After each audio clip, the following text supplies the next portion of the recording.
Hello students, welcome to our channel I paper classes. और आज हम दोस्तों आपको पढ़ाएंगे क्या, उत्तर प्रदेश की जीके। क्या स्टूडेंट्स, यूपी की जीके। जैसे कि आपको पता है कि आज हम अपलोड कर रहे हैं कौन सा लेक्चर नंबर 3। ठीक है स्टूडेंट्स, इसमें हमारी सीरीज़ चल रही थी हिस्ट्री ऑफ उत्तर प्रदेश, जिसमें मैंने आपको बता दिया था मैं इसको रिगार्डिंग लेके चल रहा हूँ किस किस के पर्पज़ से। लेखपाल वीडियो वाला एग्जाम हो गया आपके, और बाकी जितनी अदर वैकेंसी उसके रिगार्डिंग से वाले हमारा सिलेबस चल रहा है। ठीक है स्टूडेंट्स, इसमें मैंने आपको थोड़ा सा हिस्ट्री के बारे में बता दिया था, उत्तर प्रदेश की हिस्ट्री के बारे में, किस तरीके से महाजनपदों का उदय हुआ, किस क्या क्या उत्तर प्रदेश के नाम थे पहले, और किस तरीके से उत्तर प्रदेश का नाम रखा गया। और आज आपका लेक्चर हो जाता है स्टूडेंट्स थर्ड में हम आपको बताएंगे, हमारे हिस्ट्री वाली चल रही है अभी सीरीज़। ठीक है दोस्तों, तो क्लास स्टार्ट करने से पहले मैं कहना चाहूँगा कि आप हमारे चैनल को सब्सक्राइब जरूर कर लेना, और बाकी जिस भी भाई ने हमारी पहले लेक्चर नहीं देखे, यानी कि लेक्चर नंबर 1, 2, ठीक है ना, उन्हें जाकर देख लेना स्टूडेंट्स। बहुत ही ज़्यादा मोस्ट इंपॉर्टेंट क्लास है, आप सभी लोग जानते ही हैं। ठीक है ना, आपके यूपी के एग्जाम के लिए। ठीक, तो स्टार्ट करते हैं सेशन को बहुत अच्छे तरीके से, एक नई शुरुआत के साथ में, बहुत बढ़िया। ठीक है, इसमें हम करेंगे हिस्ट्री ऑफ उत्तर प्रदेश। ठीक है स्टूडेंट्स, तो देखिएगा इसमें क्या क्या हम कर रहे हैं। सबसे पहले तो मैं आपको एक डाउट क्लियर करना चाहूँगा। अभी मैंने परसों, ठीक है स्टूडेंट, यानी कि लेक्चर नंबर 2 की क्लास में एक बताया था आपको, क्या, बौद्ध ग्रंथ। आप जानते हो कि बौद्ध ग्रंथ है। ठीक है, थोड़ा सा ये इसमें ऐसी होता है, बौद्ध ग्रंथ। ठीक है स्टूडेंट्स, उसके बारे में मैंने आपको बताया था, बौद्ध ग्रंथ में बताया था एक अंगुतुर निकाय। ठीक है स्टूडेंट्स, क्या, अंगुतुर निकाय। ठीक है, तो ये है क्या, मतलब ये जो है ये अंगुत्र निकाय जो है ये है क्या। कुल मिला के मेरा कहने का मतलब ये है, सबसे पहले तो मैं इसके बारे में बताऊंगा, क्योंकि सिंपल सी बात है, जब हम कुछ करा रहे हैं तो एकदम बेस्ट वे में कराने की पूरी कोशिश कर रहे हैं। तो अंगुतुर निकाय, क्योंकि कुछ स्टूडेंट्स से कमेंट भी आए थे कि सर आपने जो बताया है 16 महाजनपदों का उदय, 16 महाजनपदों का उदय जो बताया था आपने, तो ये इससे क्या रिलेशन है। तो कुल मिला के मैं आपको बताऊंगा क्या है ये। तो अंगुतुर निकाय जो है ना, ये हमारा किससे निकल जाता है, ये आपका होता था बौद्ध ग्रंथ। बौद्ध ग्रंथ में किस में आता था आपका, एक त्रिपिटक, जैसा कि मैंने साइड में दिखाया हुआ भी है, त्रिपिटक। ठीक है ना, ये बौद्ध धर्म का एक ग्रंथ था त्रिपिटक, जिसमें बौद्ध यानी कि किसके, गौतम बुद्ध के सारे जो उपदेश दिए हुए थे वो इसी के अंदर क्या है, वर्णित है। तो उनके 3 अध्याय थे, यानी कि 3 पिटक हैं, जिसे त्रिपिटक का नाम दिया गया। उसमें सबसे पहला है आपका विनय पिटक। ठीक है स्टूडेंट्स, सबसे पहला है आपका विनय पिटक, फिर दूसरे नंबर पे है आपका सूत पिटक। ठीक है ना, सूत पिटक, ये देख पा रहे हो अपनी स्क्रीन पर। फिर तीसरे नंबर पे आपका अभिधम पिटक। ठीक है, कौन सा, अभिधम पिटक। ठीक, तो ये जो निकाय है ना आपका अंगुतुर निकाय, ये आपके सेकंड जो सूत पिटक है उसका चौथा पार्ट है, ये वाला, ये जो आपकी स्क्रीन पर इधर की तरफ मैंने आपको दिखाने की पूरी कोशिश की है। ठीक है स्टूडेंट्स, तो इसमें है ना ये जो है ये वाला, इसके अंदर 16 महाजनपदों का उल्लेख मिलता है जो मैंने आपको बताए थे। ठीक, जिसमें से 8 आपके किस में है, उत्तर प्रदेश में है। ठीक है स्टूडेंट्स, 8 आपके उत्तर प्रदेश में है। मैंने उनके बारे में आपको बता दिया था, उनकी राजधानी भी किस किस तरीके से, उनकी मतलब क्या स्थापना या फिर जो जो भी था, मैंने उसके मतलब एरिया किसके वाइज अकॉर्डिंग है, मतलब वो सब कुछ बता दिया था आपको पहली क्लास में। अब आगे उससे आगे चलते हैं। तो अंगुतुर निकाय आपको समझ में आ गया होगा, ये आपके त्रिपिटक, ठीक है ना, जो आपका त्रिपिटक है इसके अंदर से ये बौद्ध ग्रंथ है। और ये कौन सी भाषा में मतलब वर्णित है, ये आपका है पाली भाषा में। याद रहे कौन सी स्टूडेंट्स, पाली भाषा में वर्णित है। ठीक है, याद रहेगा, ये जो आपका ये त्रिपिटक है ये कौन सी भाषा में है, पाली भाषा में, बौद्ध ग्रंथ है। ठीक, उनके उपदेश हैं सारे के सारे इसके अंदर। अब आगे चलते हैं, आगे जो मैं आपको बताने वाला था इसमें आगे चलते हैं। ये तो आपका हो गया कल परसों का। ठीक है स्टूडेंट्स, इसको जरा स्क्रीनशॉट ले लो यहीं से, थोड़ा बहुत जितना भी लेना है आपको फास्ट, फिर मैं इसको मिटाने जा रहा हूँ।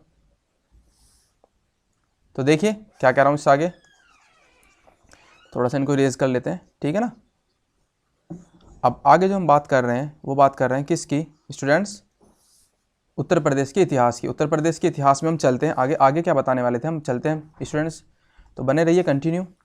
ठीक है, एक आपको क्वेश्चन बताना था कि आपकी जो है कल्चरल कैपिटल, उत्तर प्रदेश की जो कल्चरल कैपिटल है,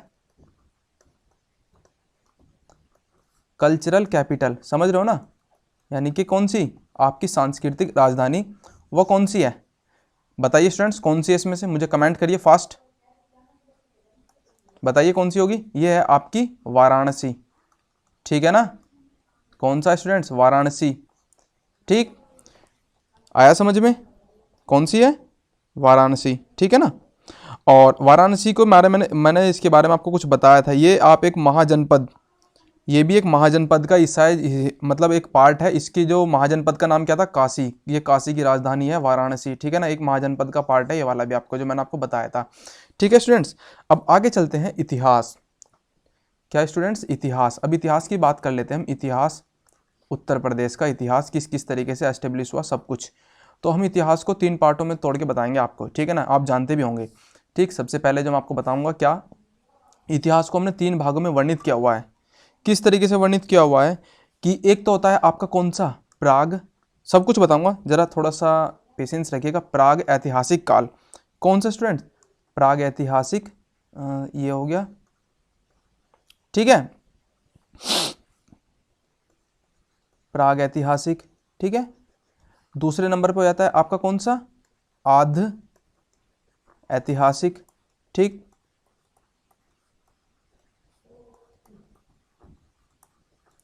और आपका जो थर्ड नंबर पे हो जाता है आपका, ये हो जाता है आपका इतिहास, ठीक है। ठीक है स्टूडेंट्स, तो ये 3 तरीके के इतिहास हैं जिनको अलग अलग दिखाया गया है।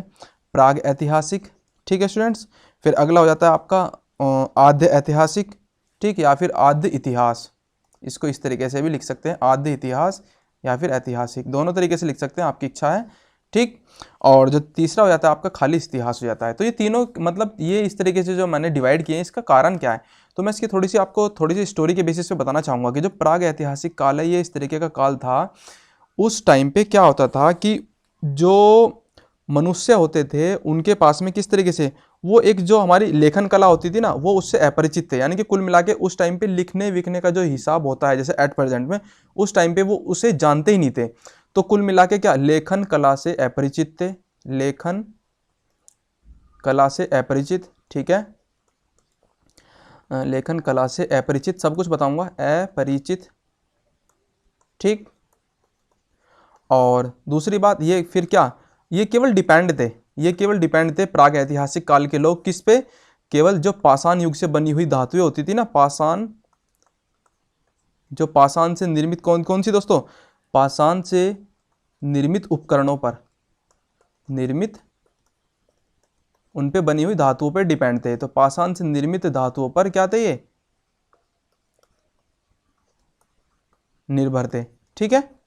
एक तो ये हो गया आपके लिए। तो ये तो थे पहले तरीके के लोग, कौन से, प्राग ऐतिहासिक काल के लोग, जो कि लिखने की जो कला होती थी उससे ये अपरिचित थे, जानते नहीं थे कि हाँ लिखना भी कुछ होता है। बस केवल ये क्या, पाषाण से जो बनी हुई धातु थे उस पर निर्भर थे प्राग ऐतिहासिक काल के लोग। अब सेकंड नंबर पे आपका आता है, इसमें जो इस तरीके के मनुष्य थे, किस तरीके के, जो मतलब क्या, कि जो धातु होती थी ना, कौन सी दोस्तों, धातु जो होती थी, उन धातुओं का तो प्रयोग होता था इसमें। पहले में तो धातुओं का बस केवल निर्भर ही निर्भर थे, इसमें धातुओं का प्रयोग होता था, ठीक है। बट लिखने का भी था इसमें, लिखने का जो था, ऐसा कहते हैं कि लिपि का ज्ञान तो था, लिपि का ज्ञान था, इतिहासकार जो बताते हैं, बट उसके कोई साक्ष्य नहीं मिले थे, लेखन के कोई साक्ष्य नहीं मिले, यानी कि लिखित साक्ष्य नहीं मिले, ठीक है ना, लिखित साक्ष्य नहीं मिले। कौन से में दोस्तों, आपकी वाली जो आदि ऐतिहासिक काल में, ठीक है, नहीं मिले। हो जाएगा दोस्तों, समझ में आ गया। और जो तीसरे नंबर का था आपका ये वाला जो इतिहास हो जाता है, इसमें क्या हुआ था, इसमें तो दोस्तों आपको लिखित साक्ष्य भी मिले हैं इसके, जैसे कि हम पढ़ते हैं तो वो सिंपल सी बात है, लिखित साक्ष्य के ब्याह पे तो हम आपको सारा कुछ बता रहे हैं, ठीक है ना, इतिहास ही तो बता रहे हैं, तो किसी चीज़ का तो लिखित साक्ष्य मिले हैं इसके, ठीक है। और इसमें जो है ना, हम किसकी, सभ्यताओं का अध्ययन, सभ्यताओं का अध्ययन करते हैं इसमें, यानी कि थोड़ा सा ये गलत हो गया, सभ्यताओं का, ठीक है, अध्ययन, ठीक है। तो ये दोनों तरीके के इसमें मतलब क्या हुए थे, लिखित साक्ष्य भी मिले थे, सभ्यताओं का अध्ययन भी मिला था। मनुष्य ने यहाँ पे दो ना दोस्तों क्या प्रयोग करने शुरू कर दिए थे, किसके, साक्ष्य के तौर पर, ठीक है। तो ये हमने मतलब इतिहास को 3 पार्टों में इस तरीके से डिवाइड किया हुआ है, जैसे कि मैं आपको बताने की समझाने की कोशिश कर रहा हूँ, ठीक है ना स्टूडेंट्स। तो सबसे पहला हो जाता है आपका कौन सी history, prehistory, prehistory, ठीक। और सेकंड नंबर पर आया था आपकी प्रो हिस्ट्री, यानी कि प्रोटो हिस्ट्री, ठीक है। और थर्ड नंबर पे हो जाता है आपके खाली हिस्ट्री जिसमें दोनों चीज़ मिली थी, ठीक है ना। तो ये इस तरीके के 3 पार्टों में हमने इसको डिवाइड कर दिया इतिहास के बारे में। अब चलते हैं, सबसे पहले जो आपका प्राग ऐतिहासिक काल है उसके 3 पार्ट थे। तो चलिए आगे चलते हैं, देखिएगा कैसे कैसे हैं सब कुछ। आया समझ में यहाँ तक? अगर समझ में आ रहा तो दोस्तों थम्स अप कर देना, ठीक है। प्राचीन काल, ये जो हमने इतिहास बताया ना, ये आपका कौन सा स्टूडेंट्स, थोड़ा सा इसके बारे में लिख लेना। ये आपका था प्राचीन काल का इतिहास, ठीक है, प्राचीन काल का इतिहास, ठीक है स्टूडेंट्स। ये कंप्लीट है ये वाला जो पूरा सेंटेंस है, ठीक। प्राचीन काल का इतिहास, उसमें हमने तीनों बता दिए, प्रागैतिहासिक, आद्य ऐतिहासिक और इतिहास खाली आपका, ठीक। तो इसके अंदर चलते हैं। अब इसके अंदर मैं आपको बताऊंगा सबसे पहले कौन सा स्टूडेंट्स, प्राग ऐतिहासिक काल, ये वाला कौन सा स्टूडेंट्स, ये जो आपका सामने स्क्रीन पर है, प्राग ऐतिहासिक काल, ठीक। इसके बारे में जानेंगे सबसे पहले ये है क्या। तो चलिए स्टूडेंट्स देखिएगा, सबसे पहले आपका जो है ना प्राग ऐतिहासिक काल है, इसके अंदर क्या क्या हुआ था, क्या क्या काम हुए थे। तो प्राग ऐतिहासिक काल सबसे पहले हम डाल लेंगे प्राग, ठीक है,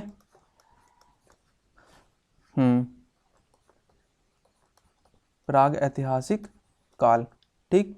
थोड़ा सा ये इस तरीके से में राइटिंग इस तरीके से आती है स्टूडेंट, ठीक है ना। प्राग ऐतिहासिक काल या फिर इसका टाइम पीरियड, किस तरीके से क्या क्या हुआ था इसके अंदर, वो सारा कुछ जानेंगे। तो इसमें हमने थोड़ा सा क्या है कि स्टूडेंट्स इसको सेगमेंटेशन किया हुआ है, पाषाण युग, पूरा पाषाण युग, मध्य पाषाण युग और आपका नव पाषाण युग, ठीक है ना। तो इसमें अलग अलग तरीके के युग हैं। तो इसमें सबसे पहले हम जानेंगे पाषाण युग के बारे में, ठीक है। जो पाषाण युग आपको बता ही रहा था कि जो धातु पर निर्भर होते थे उस तरीके की, तो ये पाषाण युग हो गया आपका इसके अंदर। आगे देखिएगा, फिर इसमें आ जाता है आपका कौन सा, पुरापाषाण,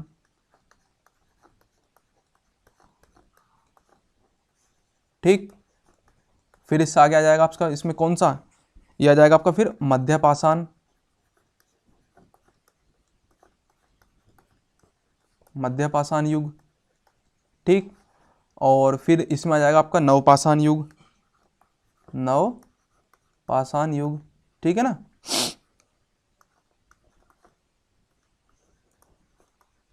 ये हो गया।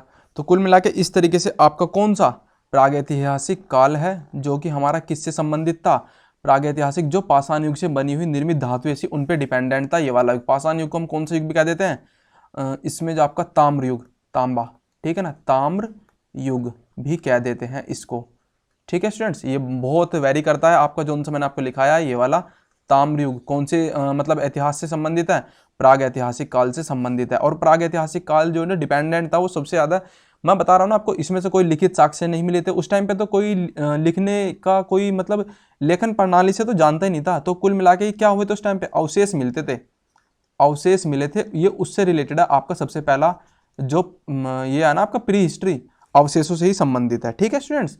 तो अवशेष से रिलेटेड है ये आपका सबसे पहला, ठीक है स्टूडेंट्स। तो इसमें ये मोस्ट इंपोर्टेंट हो जाता है, ताम्र युग आपका कौन से इतिहास से संबंधित है, आपका प्राग ऐतिहासिक काल से संबंधित है, ठीक है स्टूडेंट्स। अब आगे देखते हैं कि पाषाण युग की संस्कृति क्या थी, क्या क्या कैसे कैसे हुआ था स्टूडेंट्स, ठीक है ना। क्योंकि सबको सेगमेंटेशन करते हुए अलग अलग तरीके से पढ़ेंगे ना, तो सबसे पहले आप इसकी हेडिंग डाल लीजिए इसमें, सबसे पहली पाषाण युग, यानी कि पाषाण काल के जो लोग थे वो किस तरीके की उनकी संस्कृति थी, ठीक है। पाषाण युग, ठीक, पाषाण युग के लोग किस तरीके से थे वो सब कुछ बताएंगे। तो देखिएगा सबसे पहले जो पाषाण युग की संस्कृति है वो इसमें क्या होता था, इसको थोड़ा सा इस तरीके से लिख लेते हैं, ठीक है स्टूडेंट्स। पाषाण युग की संस्कृति, इसमें मनुष्य जो होते हैं सबसे ज़्यादा, मनुष्य जो है ना किस पे, धातुओं पे बनी हुई जो मतलब जो धातु बनती थी उस टाइम पे उससे ही क्या थे, ये निर्भर थे, उस पर ही निर्भर थे। यानी कि जो ताम्र की बनी हुई धातु थी, तांबे की बनी हुई धातु होती थी, ये उस पर ही सबसे ज़्यादा क्या थे, डिपेंडेंट थे।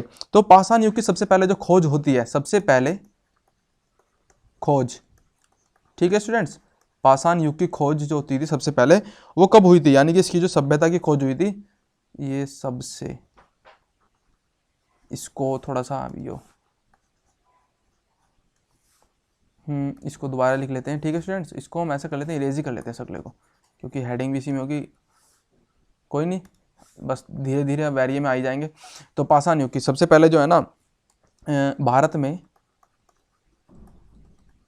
ठीक है स्टूडेंट्स, पाषाणिक, कौन सा स्टूडेंट्स, पाषाणिक सभ्यताओं की खोज, पाषाणिक सभ्यताओं की खोज ठीक है स्टूडेंट्स। कब से हुई है? खोज की जो स्टार्टिंग हुई ना, खोज की शुरुआत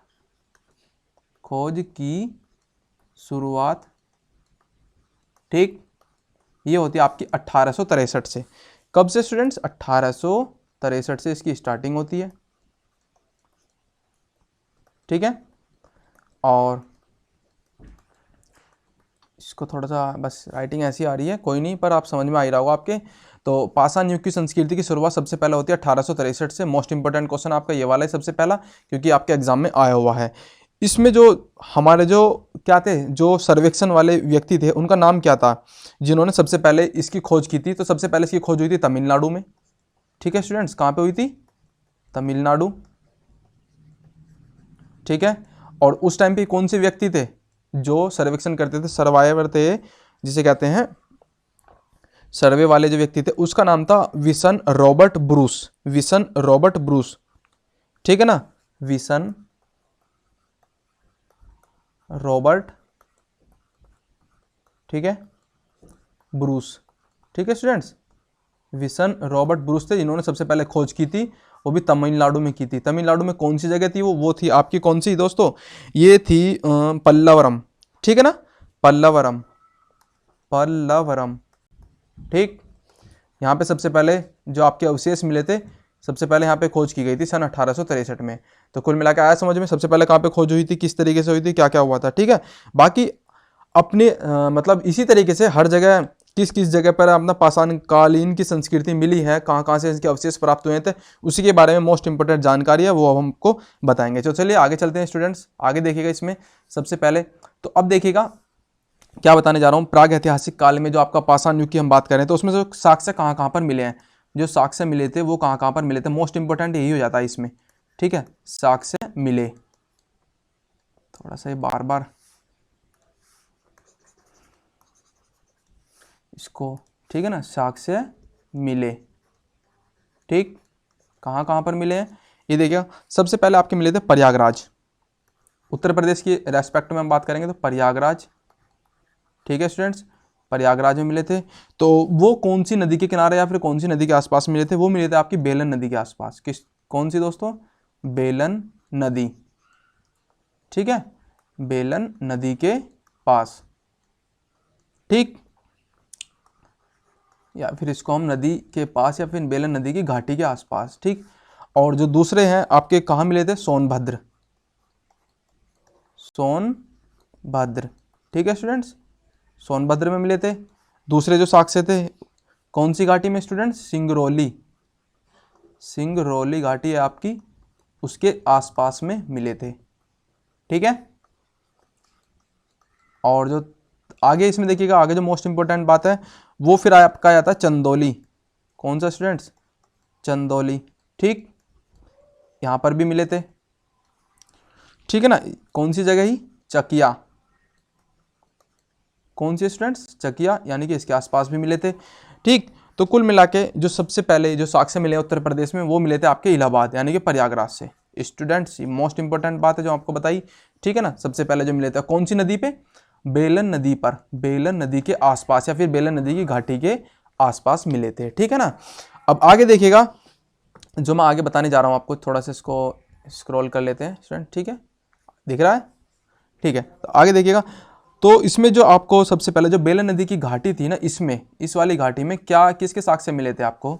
जो ये मिलते हैं बेलन नदी की घाटी के आसपास में, इसमें मिले थे आपको लोहोदाना वाला,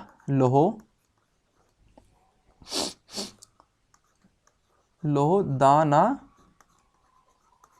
ला, मतलब ये क्या था? लोहदानाला मतलब लोहा दानला, जो भी इस तरीके का। तो ये एक मातृ देवी थी। कौन सी मातृ देवी थी? उनकी एक मूर्ति थी, मातृ देवी की मूर्ति। ठीक है ना, ये आपकी प्राप्त हुई थी पाषाण काल के युग में। कहां पर से स्टूडेंट्स? बेलन नदी की घाटी में या फिर उनके आसपास के एरिया में। ठीक है, तो सबसे पहले जो आपको मिली थी प्रयागराज में बेलन नदी की घाटी के आसपास, वो मिली थी आपकी लोहदानाला मूर्ति मिली थी, वो भी किसी भी भगवान, ये इस तरीके का कोई होंगे भगवान, क्योंकि हर किसी के मतलब हर तरीके के धार्मिक लोग हैं, तो पता नहीं किस जैसे भी होंगे। ठीक है, तो सबसे पहले ये प्राप्त हुए थे। फिर उसके बाद में क्या हुआ था स्टूडेंट्स, वो भी बताएंगे आपको। ये हो गया, आगे देखिएगा ग्रीन वाला, हाँ यही है ना, ठीक है। अब ये हो गया, आगे देखिएगा उस टाइम की जो पाषाण काल की युग की बात करें तो उस टाइम पे सबसे पहले कृषि की जानकारी क्या थी लोगों को, बताइए मुझे। कृषि की जानकारी थी? कृषि की जानकारी नहीं थी। ठीक है, कृषि की जानकारी नहीं थी। कौन सी? पाषाण काल युग के लोगों की कृषि की जानकारी नहीं थी। किसके लोगों को? जो उस टाइम के लोग थे। ठीक है ना। और एक और बात बताऊंगा मैं आपको, मोस्ट इंपोर्टेंट बात है इसमें, क्या है स्टूडेंट्स, उस टाइम पे जो ना, जो उनके पास में जो स्थान होते थे, किसके? चारावाहों के, जहाँ पे पशुपालन होता था, तो उनके भी थोड़े बहुत साक्ष्य मिले थे। क्या स्टूडेंट्स? थोड़े बहुत साक्ष्य मिले थे, यानी कि कुछ कुछ स्थानों पर, कुछ कुछ स्थानों पर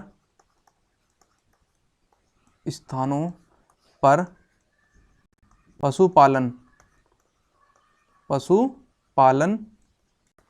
के साक्ष्य मिले।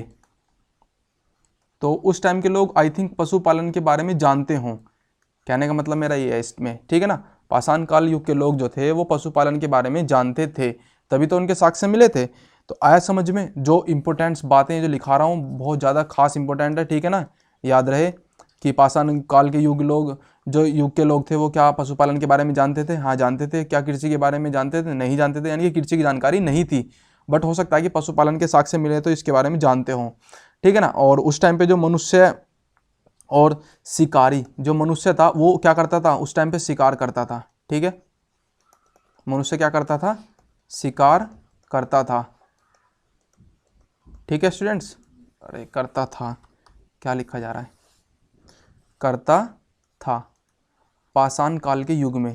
ठीक, तो ये हो गया आपके पाषाण काल युग से संबंधित जो मोस्ट इंपॉर्टेंट बातें थी जो मैंने आपको बतानी थी। ठीक है स्टूडेंट्स, आया समझ में? कैसा लग रहा है? थोड़ी सी राइटिंग की प्रॉब्लम हो रही है, बाकी मुझे लगता नहीं कि कोई और प्रॉब्लम हो। अगर किसी भी तरीके की प्रॉब्लम हो तो मुझे कमेंट कर देना। ठीक है स्टूडेंट्स, आगे चलते हैं। फिर आगे आपको बताऊंगा किसमें, पाषाण काल युग हो गया। अब आगे देखिएगा, आगे मैं आपको बताने जा रहा हूं मध्य पाषाण काल। कौन सा स्टूडेंट्स? मध्य पाषाण काल। मध्य पाषाण युग। मध्य पाषाण युग की संस्कृति किस तरीके से थी वो सारा कुछ जानेंगे अब स्टूडेंट्स। ठीक है ना। इसमें क्या होता था मध्य पाषाण काल में, इसको फिर ग्रीन कर लेते हैं, फिर ये वाला ले लेते हैं। ठीक है स्टूडेंट्स, तो देखिएगा जिसमें जो मानव कंकाल के जो प्रथम साक्ष्य थे, जो उनकी जो हड्डियों या फिर अस्थि के जो साक्ष्य मिले थे वो कहाँ से मिले थे सबसे पहले? तो मानव कंकाल के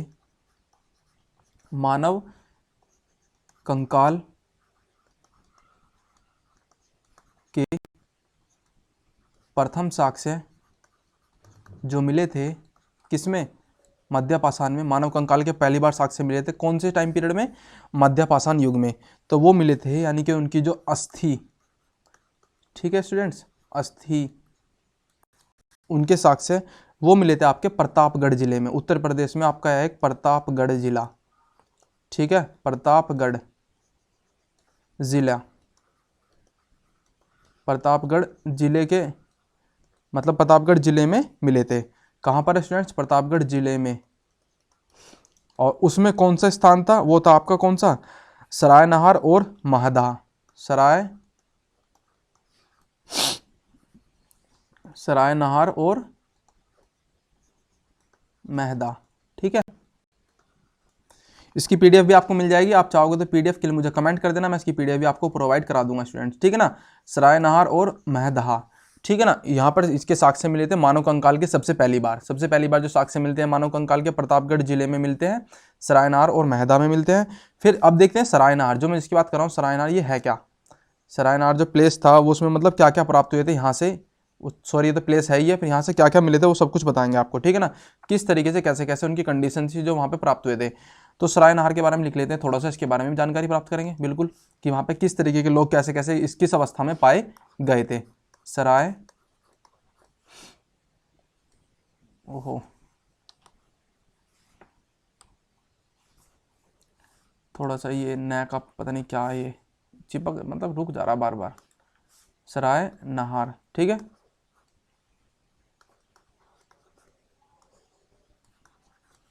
यहाँ से जो प्राप्त हुए थे उसमें देखिएगा सबसे पहले तो 14 जो 14 है आपके सावधान प्राप्त हुए थे यहाँ से, ठीक है ना। ये बार बार है ना रुक जा रहा है पता नहीं क्यों। ठीक है स्टूडेंट, तो 14 जो प्राप्त हुए थे यहाँ से, ये मिले थे आपके 14 स्वाधान, यानी कि 14 मतलब अस्थि कंकाल के वे मिले होंगे, प्राप्त हुए यहाँ से, ठीक है स्टूडेंट्स। और क्या हुआ था यहाँ से, एक तो ये हो गया आपका सबसे पहला, और दूसरे नंबर पे आपको यहाँ पे क्या मिला था, और इनके जो सिर थे स्टूडेंट्स, इनके सिर यानी कि जिनके सिर किस दिशा में थे, हो सकता है क्वेश्चन किसी तरीके से पूछ लिया जाए, तो जिनके सिर कौन सी दिशा में थे, पश्चिम दिशा में थे। कौन से स्टूडेंट्स, किस में थे, पश्चिम दिशा में थे, ठीक है, पश्चिम दिशा इनके सिर थे। और जो इनके जो पैर थे यानी कि जो पाँव थे वो किस दिशा में होंगे, जब पश्चिम दिशा में थे तो इनके पैर थे पूर्व दिशा में थे। कौन से स्टूडेंट्स, पूर्व दिशा में थे जो पाए गए थे। तो कुल मिला के जो वहाँ पे एकदम देख रहे हो ना कितने डीप चला गया क्वेश्चन, बहुत ज़्यादा डीप चला गया है, ठीक है। आ रहा है समझ में, इंटरेस्ट तो आया होगा हल्का माड़ा, क्योंकि बहुत ज़्यादा डीप चले गए हैं, उनके पैरों के तक पहुँच गए हम, जो वहाँ पे शव प्राप्त हुए थे उनके पैरों तक पहुँच गए हम, ठीक है ना स्टूडेंट्स। अब आगे देखिएगा मोस्ट इंपॉर्टेंट बात इसमें क्या है, जो उस टाइम पे झोपड़ियाँ जो थी और जो उनके मिट्टी के बर्तन थे उनके साक्ष्य जो है ना वो कहाँ से मिले थे, मध्य पाषाण काल युग की बात चल रही है। मध्य पाषाण काल में जो उनकी झोपड़ियाँ होती थी, झोपड़ियाँ, ठीक है स्टूडेंट्स, और एवं मिट्टी, कौन से स्टूडेंट्स, मिट्टी के जो बर्तन थे वो मिट्टी के बर्तन के साक्ष्य कहाँ से मिले थे स्टूडेंट्स, ये मिले थे आपके फिर वही प्रयागराज। क्या बता रहा हूँ दोस्तों, कौन सा, प्रयागराज। तो उत्तर प्रदेश में प्रयागराज जो इलाहाबाद है बहुत ज़्यादा मोस्ट इंपोर्टेंट रहा था, उसके आसपास की नदी आपकी एक हो जाती है बर्तन कह रहा हूँ बेलन नदी, ठीक है।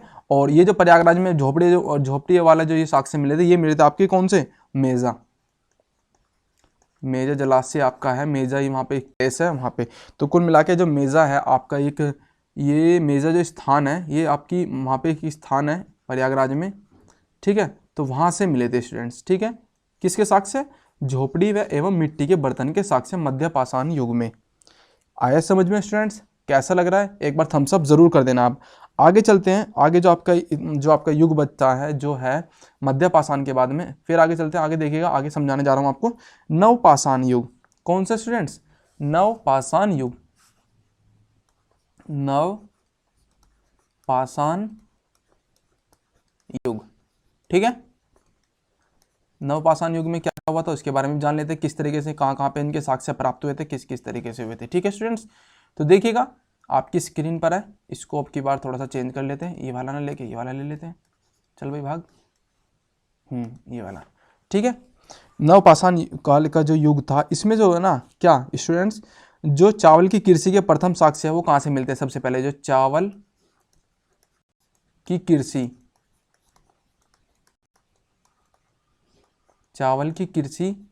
के प्रथम साक्ष्य, कुल मिलाकर जो दोस्तों धान के जो हमारे साक्ष्य सबसे पहले जो साक्ष्य प्राप्त हुए थे वो प्राप्त होते हैं नवपाषाण काल युग में, ठीक है स्टूडेंट्स। देखिएगा मैं आपको बताऊंगा किस तरीके से हैं,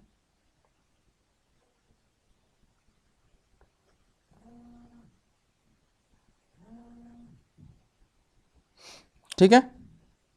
किसका स्टूडेंट्स बात कर रहे थे हम, नवपाषाण काल युग की। जो चावल की कृषि के जो प्रथम साक्ष्य हैं वो मिलते हैं आपके कहाँ से स्टूडेंट्स, ये मिलते हैं आपके, ये भी प्रयागराज से मिलते हैं, ठीक है, प्रयागराज से मिलते हैं। उस प्लेस का नाम है आपका कौन सा स्टूडेंट्स, कोल्डिवा। कौन सा स्टूडेंट्स, कोल्डी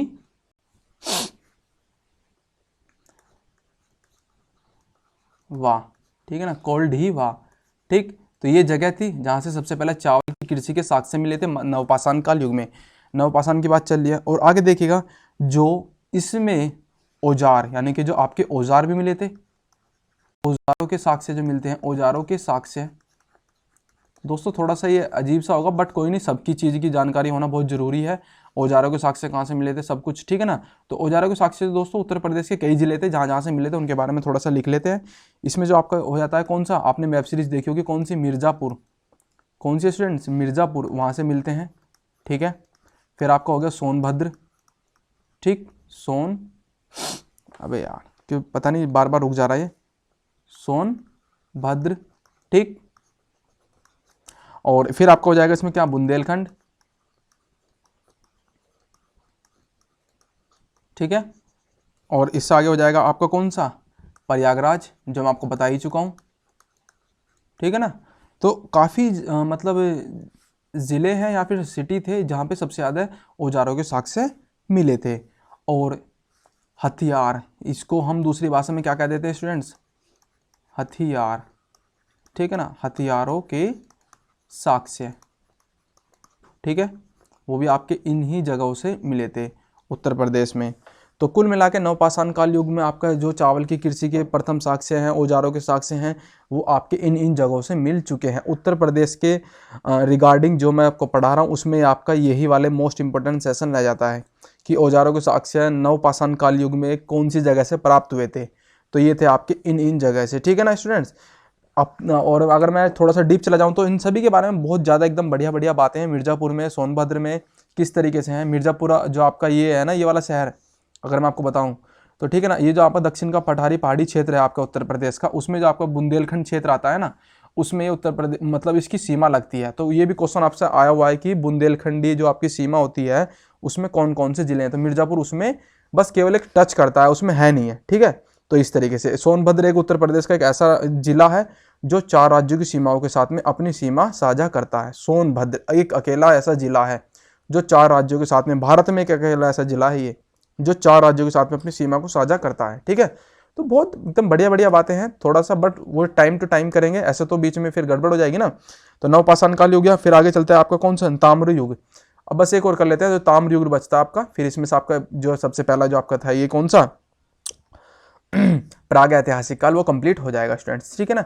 अब ताम्र युग की और बात कर लेते हैं, ताम्र युग, ठीक है, तांबे का युग, ठीक। तो भारत में सबसे ज़्यादा तांबा कहाँ पे पाया जाता है, कमेंट करके मुझे बताइए जरा इसके, सबसे ज़्यादा तांबा भारत में सबसे ज़्यादा तांबा कहाँ पाया जाता है, ठीक है। तो देखिएगा ताम्रयुग की बात करें तो ताम्रयुग की सभ्यता के साक्ष्य जो हमें मिलते हैं उत्तर प्रदेश में किस जिले से मिलते हैं, ताम्रयुग की सभ्यता के साक्ष्य उत्तर प्रदेश में कहाँ से प्राप्त होते हैं स्टूडेंट्स, तो ये होते हैं आपके कौन से, आलमगीरपुर से। कहाँ से स्टूडेंट्स, आलमगीरपुर से, ठीक है। ये हो गया, ठीक है ना, आलमगीरपुर से प्राप्त होते हैं आपके ताम्र युग की सभ्यता के साक्ष्य। कौन सी नदी के आसपास थे, ये आपके थे हिंडन नदी। कौन सी स्टूडेंट्स, हिंडन नदी के आसपास थे ये वाले साक्ष्य, ठीक, ताम्र युग में। और इसमें एक क्वेश्चन मोस्ट इंपोर्टेंट बन जाता है, इसमें जो सबसे बड़ा जो गांव था ना, ताम्र युग का जो सबसे बड़ा गांव था, इसको लिख लेते हैं, ये अच्छा क्वेश्चन है। कहाँ गया भाई ग्रीन वाला, हाँ, अरे यार, हाँ, सबसे बड़ा गांव, ठीक है स्टूडेंट्स। जो सबसे बड़ा गांव था उसका नाम था दुल्हास, दुल्हास, ठीक है ना। नवपाषाण युग, सॉरी, ताम्र युग का सबसे बड़ा गांव तो दुल्हास, जो आपका कहाँ पड़ता है, सहारनपुर में। कहाँ पे स्टूडेंट्स, सहारनपुर में पड़ता है ये वाला गांव, ठीक है। आया समझ में। तो ताम्रयुग में, ताम्रयुग के दो खास मतलब जो इंपॉर्टेंट क्वेश्चन थे उत्तर प्रदेश से रिलेटेड वो यही थे।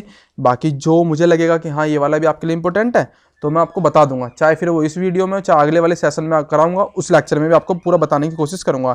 तो दोस्तों आज मैंने आपको क्या क्या बताया, आपको मैंने बताने की कोशिश करी है इसमें क्या, आपका प्रागैतिहासिक काल, प्रागैतिहासिक काल में आपको पाषाण काल, पुरापाषाण काल, मध्यपाषाण काल, नवपाषाण काल, तीनों चारों जो हमारे जो रिलेटेड हैं आपके प्राग ऐतिहासिक काल से, वो मैंने आपको बताने की पूरी कोशिश की।